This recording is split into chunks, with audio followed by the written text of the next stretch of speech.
আজ বৃহস্পতিবার 4 জুন 2015, 21 জ্যৈষ্ঠ 1422 বঙ্গাব্দ গ্রীষ্মকাল। প্রিয় দর্শক, আজ এক ভালো লাগার বিহ্বলতা থেকে বারবার বলতে ইচ্ছে করছে, যদি প্রেম দিলে না প্রাণী তবে কেন ভোরের আকাশ ভরে দিলে এমন গানে গানে। পৃথিবীর অসীম প্রেমের কাছে আমাদের প্রেম খুবই সামান্য। আমরা নিজেকে এতটাই তুচ্ছ স্বার্থের জালে জড়িয়ে রাখি যে প্রকৃতি থেকেও ভালোবাসার শিক্ষা নিতে পারি না, উদারতার শিক্ষা নিতে জানি না। যদি কারো ভালোবাসা পেতে হয়, যদি কাউকে ভালোবাসতে হয়, তো সেই ভালোবাসার প্রথম পাঠ নিতে হবে প্রকৃতির কাছ থেকে। আসুন আমরা প্রকৃতিকে আপন করে নেই, প্রকৃতির কাছ থেকে শিখি। এই আহ্বান জানিয়ে শুরু করছে আজকের দিন প্রতিদিন। আজকের দিন প্রতিদিনে রয়েছে আজ কোথায় কি, হাসি মুখ, জানেন হয়তো, চিরসুন্দর, অবসরে, স্বাস্থ্য কথন, আজকের বাংলা ভিশন এবং সবশেষে আনন্দ আড্ডা। আমাদের আনন্দ আড্ডার আজকের অতিথি কুইজি ক্লাবের উদ্যোক্তা জাফরুল্লাহ মমতাজ। চলুন পরিচিত হয় আজকের অতিথির সাথে।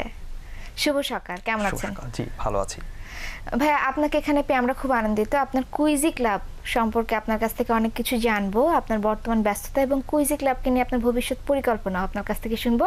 তবে তার আগে আমাদের কিছু নিয়মিত পরিবেশনা। আজ বাংলাদেশ শিল্পকলা একাডেমি জাতীয় নাট্যশালার মূল থিয়েটার হলে রয়েছে থিয়েটার বেইলি রোডের পরিবেশনা নাটক কুহুক জাল। একাডেমির এক্সপেরিমেন্টাল থিয়েটার হলে রয়েছে চারুনিরম থিয়েটারের পরিবেশনা নাটক অবাক দেশ এবং বুড়ো। একাডেমির স্টুডিও থিয়েটার হলে রয়েছে থিয়েটার পূর্ণভূমির পরিবেশনা নাটক মহুয়া। বাংলাদেশ শিল্পকলা একাডেমিতে চলছে 21তম জাতীয় চারুকলার প্রদর্শনী বাংলাদেশ 2015। চলবে 13 জুন 2015 পর্যন্ত। সময় বেলা 11টা থেকে রাত 8টা পর্যন্ত। হাসতে নাকি জানে না কেউ, কে বলেছে ভাই? এই দেখো না, কত হাসির খবর বলে যাই। প্রিয় দর্শক, আমার কাছে অনেক হাসির খবর আপাতত নেই, তবে আপনাদের জন্য রয়েছে নির্মল হাসির প্রচেষ্টা। প্রাণখোলা হাসিতে সকালটা শুরু হলে দিনটাও নিশ্চয় সুন্দর কাটবে সবার। তাই এবার আমাদের নিয়মিত আয়োজন হাসি মুখ। সেদিনকে নানা গেছেন ডাক্তারের কাছে। ডাক্তার নানাকে ভালো করে দেখে দেখে বললেন, দেখুন আপনি যে সমস্ত ফল খুব ভালোবাসেন সেগুলো এখন থেকে খোসা সহ খাবেন। নানা বলল, বাবা তা সম্ভব নয়। ডাক্তার বলল, কেন, আপনি ভালোবাসেন কোন ফল? নানা বলল, ঝুনো নারকেল।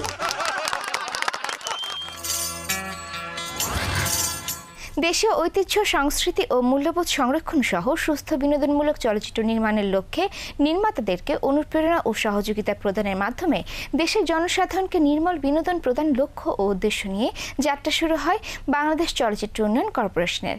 চলচ্চিত্র নির্মাতাদেরকে নগদে বা বিলম্বে মূল্য পরিশোধের শর্তে বিভিন্ন সেবা বা সহযোগিতা প্রদান এবং চলচ্চিত্র শিল্পের উন্নয়ন ও সম্প্রসারণে প্রয়োজনীয় সকল পদক্ষেপ গ্রহণের কাজ করে যাচ্ছে প্রতিষ্ঠানটি।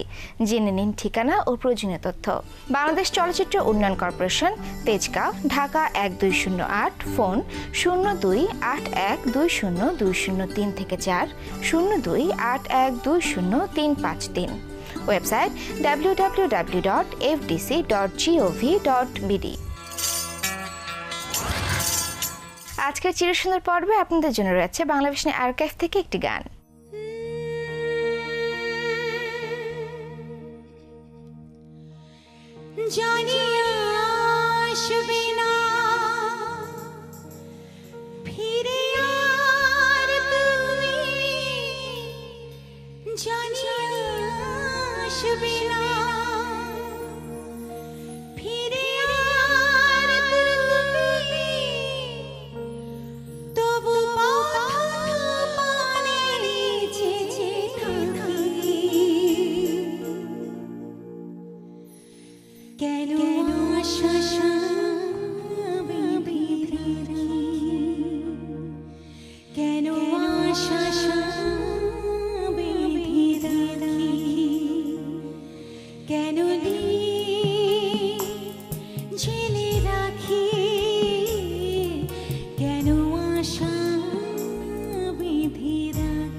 আজকের দিনে অবসরটা কিভাবে কাটাবেন? যদি কোনো পরিকল্পনা না থাকে তাহলে আজকের দিনে অবসরটা কাটাতে পারেন বিখ্যাত কোনো চলচ্চিত্র উপভোগের মাধ্যমে। আজ তেমনই একটি চলচ্চিত্র সম্পর্কে জানাচ্ছি। 1986 সালে মুক্তিপ্রাপ্ত সুইডিশ চলচ্চিত্র দ্য স্যাক্রিফাইস। আন্ডরি তারাকোভস্কি পরিচালিত এই চলচ্চিত্র একজন আধবয়সী বুদ্ধিজীবীকে কেন্দ্র করে নির্মিত হয়েছে। তিনি নানা সময় নানা কারণে তার পরিবারের জন্য যে স্যাক্রিফাইস করেছেন তাই চমৎকারভাবে ফুটিয়ে তোলা হয়েছে এই চলচ্চিত্রে। চলচ্চিত্রতে অভিনয় করেছেন ইরল্যান্ড জোসেফসন, সুসান ফ্রিটুড, সুসান ডিক্স সহ অনেকেই। আজকের অবসরে দ্য স্যাক্রিফাইস চলচ্চিত্রটি সংগ্রহ করে দেখতে পারেন। ডাবের পানি খুবই স্বাস্থ্যকর ও মজাদার। এ পানির পুষ্টিগুণ অনেক। ডাবের পানির অনেক গুণের মাঝে একটা হলো এটি দ্রুত পানি শূন্যতা দূর করে। এ কারণে স্যালাইন আবিষ্কৃত হওয়ার আগে যুদ্ধক্ষেত্রে সৈনিকদের ডাবের পানি দেওয়া হতো। এ পানিতে ফ্যাট নেই, এতে আছে শুধু প্রাকৃতিক চিনি ও মিনারেল। ফলে এই পানি মুটিয়ে যাওয়ার কোনো আশঙ্কা নেই। আধা কাপ ডাবের পানিতে ক্যালোরি থাকে প্রায় 46 গ্রাম, অথচ সমপরিমাণ নারিকেলের শ্বাসে থাকে 550 ক্যালোরি। এই পানি ম্যাগনেসিয়াম, পটাশিয়াম ও আঁশ সমৃদ্ধ, তাই এই গরমে নিয়মিত পান করতে পারেন ডাবের পানি। আজ বাংলা ভিশনের পর্দায় আপনাদের জন্য রয়েছে সকাল 11:05 সরাসরি আড্ডার অনুষ্ঠান সকালবেলা রোদ্দুর। প্রযোজনা আরিফ হোসেন। রাত 8:15 দেখবেন ধারাবাহিক নাটক রাস্কেল। রচনা পান্থ শাহরিয়ার, পরিচালনা সাগর জাহান। রাত 9:05 নোভার উপস্থাপনায় সৌন্দর্য চর্চা ও ফ্যাশন বিষয়ক অনুষ্ঠান সৌন্দর্য কথা। প্রযোজনা রেহানা রাহা। আপনার কাছে সৌন্দর্যের সংজ্ঞাটা কি? ঋতু ভেদে কি সংজ্ঞা বদলায় নাকি ওটাই? এই সামারটা একটু ফ্লোরাল যাচ্ছে, আমার শাড়িতেও ফুল দেখতে পাচ্ছি, আমি একটু ফুল মোডে আছি। রাত 9:45 ধারাবাহিক নাটক খড়কুটা। রচনা কাজী শাহিদুল ইসলাম, পরিচালনা সালাউদ্দিন লাবলু। আমার পুত্র তো মেলা শেয়ানা। আজ রাত 11:25 দেখবেন মোস্তফা ফিরোজের উপস্থাপনায় সরাসরি অনুষ্ঠান গণতন্ত্র এখন। আমাদের সংবিধানের 96 অনুসারে একটা সামরিক ফরমান বলে এটা বাতিল করা হয়েছে। কোনটা ফ্যাক্টটা কি আমি জানি। এছাড়াও সকাল 7:30, সকাল 10টা, বেলা 11টা, দুপুর 12টা, 2টা, বিকাল 4টা, 5টা, সন্ধ্যা 7:30, রাত 10:30 এবং রাত 1:30 দেখুন বাংলা ভিশন সংবাদ।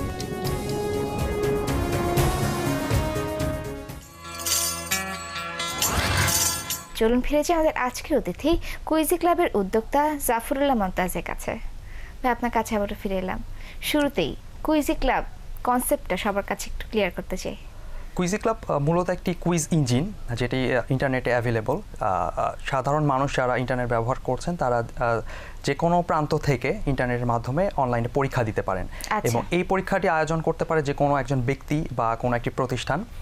একই সাথে এটা একটি সোশ্যাল নেটওয়ার্ক, যেখানে কুইজি যারা আর কি পরীক্ষা দিচ্ছেন তারা তাদের আত্মীয় স্বজন, নিকট বন্ধু বান্ধব সবার সাথে যোগাযোগ করতে পারবেন। কিভাবে শুরুটা হলো? কোন ধারণা থেকে আসলে আপনি কুইজি ক্লাব শুরু করলেন?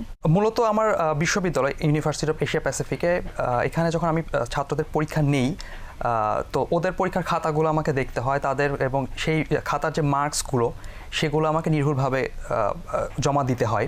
তো এটাতে যেটা হয়, আসলে অনেক দায়িত্ব নিয়ে কাজটা করতে হয়, যে আমার একটা ভুলের কারণে হয়তো একটা ছাত্রের হয়তো একটা গ্রেডের পরিবর্তন হয়ে যেতে পারে। এখান থেকে আসলে চিন্তা ভাবনাটা এরকম হয় যে এটা যদি কোনো একটা মেশিন করে দিত, যে ছাত্র তার পরীক্ষাটা কোনো একটা প্রসেসে দিল, যেটা হয়তো বা ইন্টারনেটের মাধ্যমেই দিল, যে এই পরীক্ষাটার রেজাল্টটা আমি সরাসরি ইন্টারনেটের কাছ থেকে, অর্থাৎ কম্পিউটারের কাছ থেকে আমি বুঝে নিতে পারবো। তাতে যেটা হবে যে পরীক্ষার প্রাপ্ত যে ফলাফল সেটা অবশ্যই নির্ভুলভাবে আমি পেতে পারি। এবং একই সাথে আমার যে টেনশনের যে ব্যাপারটা হতে পারে, যে তার মার্কস আমি ঠিক মতো তুলতে পারছি কিনা বা কোনো কিছু ভুল হয়ে গেল কিনা, এই সমস্যাটা থাকছে না।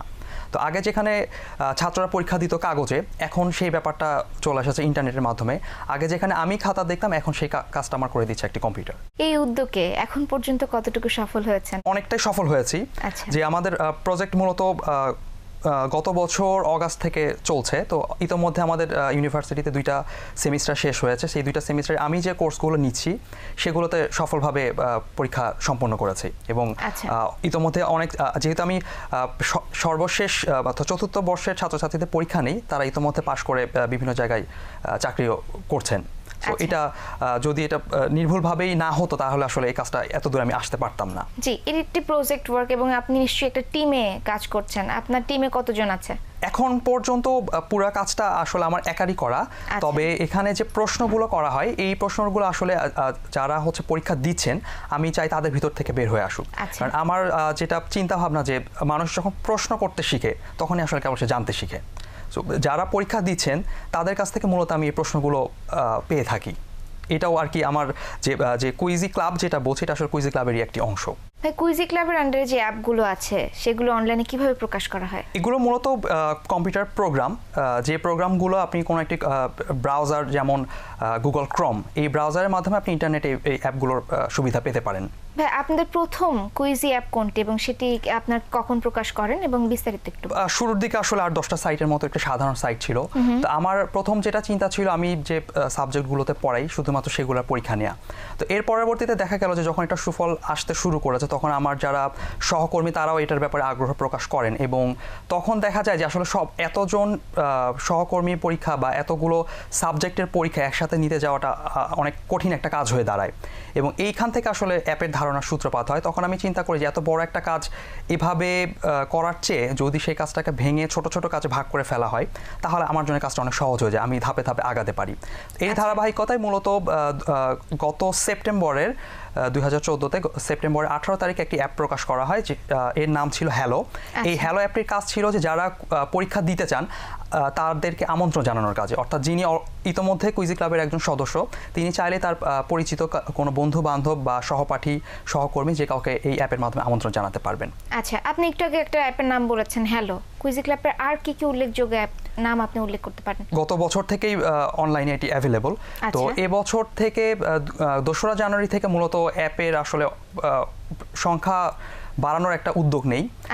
তো এই উদ্যোগের আমাদের মূলত লক্ষ্য ছিল যে 2015 সালের ভিতরে ন্যূনতম 500 অ্যাপ মার্কেটে নিয়ে আসা, অর্থাৎ সাধারণ মানুষের ব্যবহারের উপযোগী করে তোলা।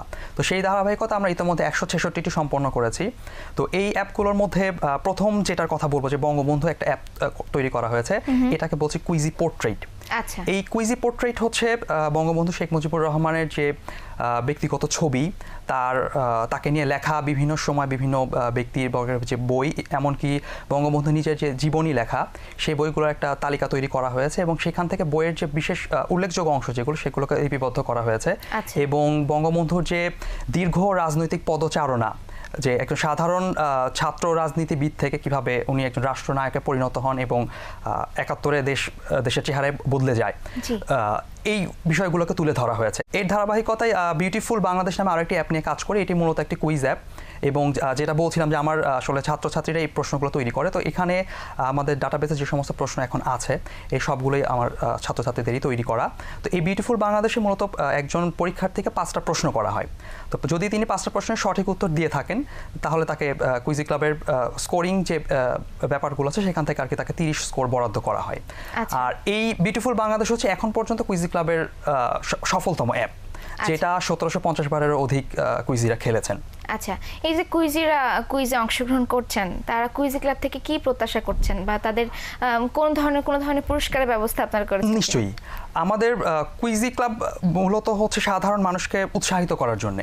আমাদের যেহেতু আমার নিজের শিক্ষকতা আমার নিজের পেশা, তো এই পেশা থেকে মূলত এই কুইজি ক্লাবের উঠে আসা। তো আমার স্বাভাবিকভাবেই প্রত্যাশা হচ্ছে মানুষের ভিতর জ্ঞানের আলো ছড়ায় দেওয়া বা যার ভিতরে ন্যূনতম আলো আছে তাকে জাগিয়ে তোলা। তো এখানে যেটা করেছি যে বিভিন্ন ধরনের কুইজ অ্যাপ কুইজিরা খেলছেন, তো তাদের এই প্রয়াস থেকে যেটা হবে সপ্তাহ শেষে আমরা দেখি যে কার স্কোর সবচেয়ে বেশি। যাদের স্কোর বেশি থাকে এরকম একজন বা একাধিক জনকে আমরা সপ্তাহ শেষে পুরস্কৃত করছি। সেটা পুরস্কার এটা অনেক বড় কোনো কিছু নয়, এটা খুব সামান্য কিছু হতে পারে, এটা একটা চকলেটের বক্স হতে পারে, এটা একটা বই হতে পারে, এটা হয়তো বা মোবাইল ফোনের একটা রিচার্জ হতে পারে, যেটা একটা ইন্টারনেটের বিল হতে পারে। এভাবে আমরা গত সেপ্টেম্বর থেকে কুইজি থেকে পুরস্কৃত করে আসছি। কুইজি ক্লাবকে নিয়ে আপনার ভবিষ্যৎ পরিকল্পনা যদি একটু জানতে চাই। এই মুহূর্তে যেটা হচ্ছে যে অ্যাপ তৈরির একটা কাজ চলছে। আমাদের লক্ষ্যমাত্রা হচ্ছে এই বছরের মধ্যে 500 তৈরি করা, যেটা ইতোমধ্যে 166টা আমরা সম্পন্ন করেছি এবং আরও 14টি অ্যাপ এখন পাইপলাইনে আছে। এগুলো হয়তো বা এই সপ্তাহ শেষেই ব্যবহারের উপযোগী হয়ে যাবে। তো এটা একটা ব্যাপার। আরেকটা হচ্ছে যে এই অ্যাপ যে ডেভেলপ হচ্ছে এইটার এই পর্যন্ত আসার পরে যেটা দেখতে পাচ্ছি যে বাংলাদেশে এত বিপুল সংখ্যক অ্যাপ তৈরি করা বা সেগুলো আইডিয়া তৈরি করা এখন পর্যন্ত আর কারো এই রেকর্ডটি নেই। আচ্ছা। এবং একই সাথে এই বিষয়টা যখন আমরা গিনিস বুকে সার্চ করে দেখলাম সেখানেও এই সংক্রান্ত কোনো তথ্য আমরা আসলে পাচ্ছি না, যেটার একটা পজিটিভ ধারণা হতে পারে এরকম যে হতে পারে এটা দুনিয়ার প্রথম একটা কাজ যে কোনো একজন ব্যক্তি এককভাবে এতগুলো অ্যাপ তৈরি করেছেন কোনো একটি উপলক্ষকে কেন্দ্র করে। আচ্ছা। তো এখন পর্যন্ত 161টি অ্যাপ তৈরি হয়েছে, 166টি অ্যাপ তৈরি হয়েছে প্রকৃতপক্ষে, যেটার মাত্র 5টি অ্যাপ তৈরি হয়েছে 2014 সালে, অর্থাৎ 18 সেপ্টেম্বর প্রথম অ্যাপ প্রকাশের পর এটা ডিসেম্বর পর্যন্ত সর্বমোট 5টি অ্যাপ আমরা প্রকাশ করেছিলাম এবং এরপর 2রা জানুয়ারি থেকে বর্তমান সময় পর্যন্ত ধারাবাহিকভাবে আরও 161টি অ্যাপ আমরা এনেছি। তো এইটার ধরে আমরা এখন গিনিস বুকের দিকে আগাতে পারি, যেটা হতে পারে যে দুনিয়ার প্রথম ব্যক্তি হিসেবে হয়তো আমরা প্রথম প্রতিষ্ঠান হিসেবে বাংলাদেশের পক্ষ থেকে আমরা একটা সাইন ইনের জন্য চেষ্টা করে দেখতে পারি যে গিনিস বুক এটা একটা প্রথম ঘটনা। আমরা আশা করব আপনি সাইন ইন করতে পারবেন অদূর ভবিষ্যতে। যারা নতুন অংশগ্রহণ করতে চাচ্ছেন কুইজি ক্লাবে, যারা সংযুক্ত হতে চাচ্ছেন আপনার অ্যাপগুলোতে, তারা কিভাবে আপনাদের সাথে সংযুক্ত হতে পারে? হোম পেজে জয়েন ইন অপশন দিয়ে দেওয়া আছে এবং এখানে আমরা যেটা করছি যে একটা হচ্ছে সাধারণ যদি মেম্বার হতে চান কেউ, তিনি সরাসরি এখানে সাইন ইন করতে পারেন, ইমেল অ্যাড্রেস দিয়ে তিনি এখানে সাইন ইন করবেন এবং তারপর এখানে তাকে প্রয়োজনীয় ছবি দিতে হবে কিনা বা তার কোনো তথ্য ব্যক্তিগত তথ্য দিতে হবে কিনা এটার একটা গাইডলাইন তৈরি করে রাখা আছে, তো উনি গাইডলাইন ফলো করতে পারেন। এরপর যদি ডেভেলপমেন্ট প্রসেস যেহেতু চলছে, আমরা চাচ্ছি 500 করতে, 500 হচ্ছে একটা লক্ষ্যমাত্রা, কিন্তু এটা আসলে শেষ না, 500 শেষ হবে, এরপরে হয়তো আমরা নতুন লক্ষ্যমাত্রা হয়তো 1000 নির্ধারণ করব, যেটাতে অবশ্যই যারা এখন প্রোগ্রামিং যারা শিখছেন বা যারা ইতিমধ্যে প্রোগ্রামিং শিখে লোকাল মার্কেটে কাজ করছেন তারা এখানে এগিয়ে আসতে পারেন। আমি একা এই পর্যন্ত এসেছি, যদি আরও এখানে অনেক প্রোগ্রামার একসাথে হন অবশ্যই এটা আরও ব্যাপক একটা আকার ধারণ করা সম্ভব। আমরা আশা করব আপনারা খুব শীঘ্রই আপনাদের লক্ষ্যমাত্রা অর্জন করতে পারবেন এবং এভাবেই আপনারা বাংলাদেশকে এবং আপনাদের এই কুইজি ক্লাবকে নিয়ে সামনের দিকে এগিয়ে যাবেন। আপনাকে অসংখ্য ধন্যবাদ আমাদের মাঝে আসার জন্য, আমাদেরকে সময় দেওয়ার জন্য। আপনাকে অনেক ধন্যবাদ। প্রিয় দর্শক, এতক্ষণ কথা হচ্ছিল অতিথির সাথে, এবার সময় হলো বিদায় নেবার। আমরা আপনাদের মূল্যবান মতামতের ইচ্ছের প্রতিফলন ঘটাতে চাই আমাদের এই অনুষ্ঠানে। আপনার মতামতের ইচ্ছের কথা জানাতে আমাদের কাছে লিখুন এই ঠিকানায়। প্রযোজক দিন প্রতিদিন, বাংলাভিশন, নূর টাওয়ার 110, বৃহত্তম সি আর দত্ত রোড, ঢাকা 1205। ফোন 963203 থেকে 4 পর্যন্ত। আমাদের ইমেল অ্যাড্রেস dinprotidin@banglavision.tv। ইংরেজ প্রাণীবিজ্ঞানী জেন গুডঅলের একটি উক্তি বলে বিদায় নেব আজ। তিনি বলেছেন, এমন পৃথিবী চাই যেখানে প্রকৃতির সঙ্গে খাপ খাইয়ে থাকা যায়।